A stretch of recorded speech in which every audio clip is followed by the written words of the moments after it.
Okay, today's Mr. O Math vid, we're going to solve equations, and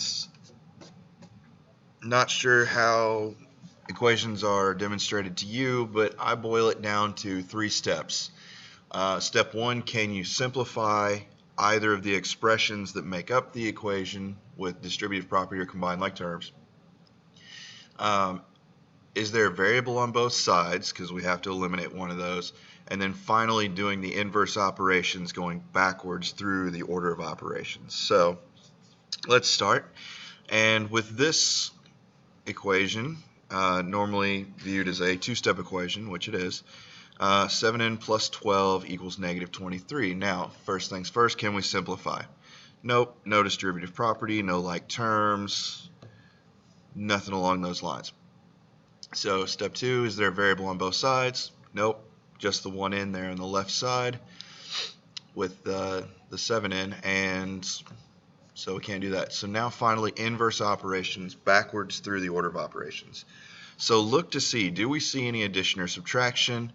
Right here we see that it is minus 12, or we have plus 12, so we have to do the opposite, which is minus 12. So that those zero out, and if I subtract 12 from one side because of the properties of equality, we subtract 12 on the other side, leaving us 7n equals negative 35.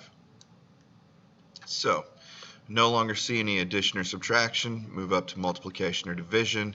I see multiplication because 7n is 7 times n, so in order to undo that, we have to divide by 7.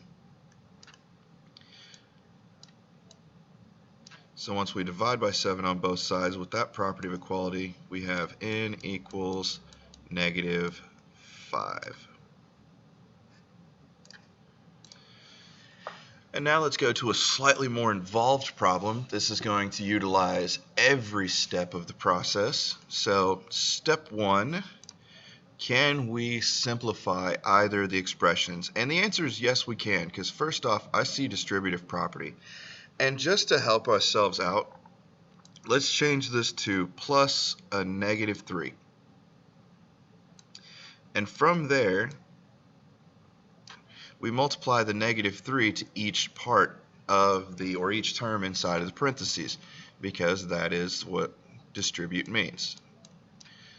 So since we didn't do anything with the 14 plus 3n, those stay in place, equals 8n. So now we have negative 3 times n, so that would be negative 3n, or minus 3n, and then negative 3 times negative 4, which is a positive 12. So ask ourselves the same question again, can we still simplify? The answer is yes again, because we have 8n and minus 3n. So because of those like terms, we combine those.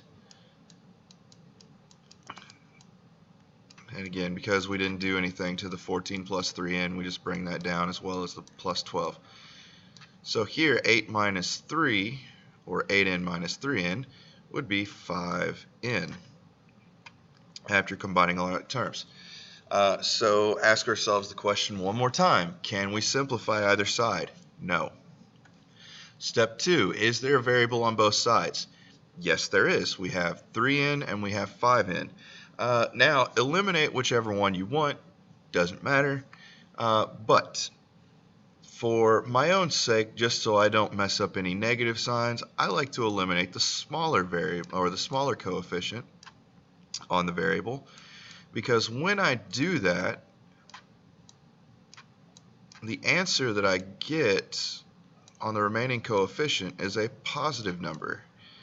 So if you're somebody who does not like using negatives, by all means, eliminate the smallest one, the smallest coefficient.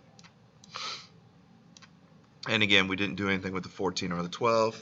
Bring them on down to the next usable line.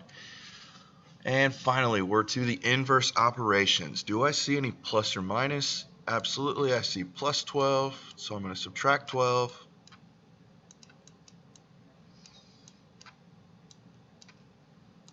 So what's remaining is 2n equals 2. No longer see addition or subtraction. So now I'm going to go on to the multiplication. 2n equals 2 times n. So I'm going to divide by 2 for the inverse operation. And finally get that 1 equals n. And don't let this answer bother you. Oftentimes people like to see variable equals number. Don't let it bother you in the least, because commutative property of I'm sorry, not the commutative property, the symmetric property allows you to write it either way. You can go n equals 1 or 1 equals n. Just know that this is a successful answer and it should not bother you. Anyway, guys, good luck with this, and hope you are successful.